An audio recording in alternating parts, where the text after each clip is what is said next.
gi chike mathurka.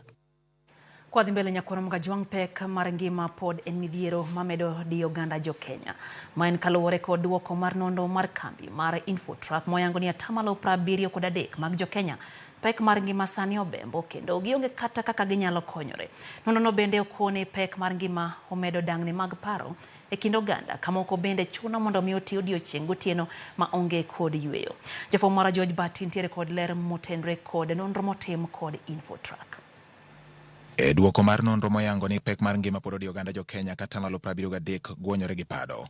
Infotrak okoni pek mar ngima sani ochuno ji mondo many tije masanja kamoko bende tiyo odiochieng' gotieno eka giyud kaka ginyalo keto chiemo e mesa. So there are those that are now working daytime, you're working at night, or you're doing something beside what you're employed to do. If it's a side hustle that can only bring a coin, an extra coin to your pocket so that you can cope with the situation. Most men are the ones, 47%, are seeking additional employment. Infotrak okoni pek mar ngima omiyo sani oganda ni kod dang'ni mag paro ka jomoko bende olokore kendo bedo mana mager nikech yuto moduono. It has led to stress and anxiety. 48% of Kenyans are now reporting they're very stressed and they're anxious. They don't know what would happen next. Then, of course, there's the 32% who said it has caused strain on personal relationship. Watu ni wakali too.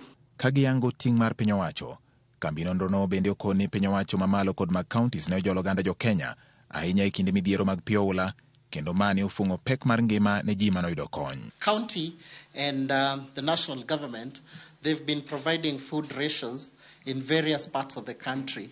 Mostly during the floods affected several regions, and the government came handy in terms of providing food rations. Infotrak okoni Jokenya ni kod luoro ni onge mar tije dhi medore ka omenda mapacho ka bende dhi medo bedo mayomyom kopim kod dola ma piny Amerika, gino manyalo medo nengo mag mwandu. Unemployment will definitely increase.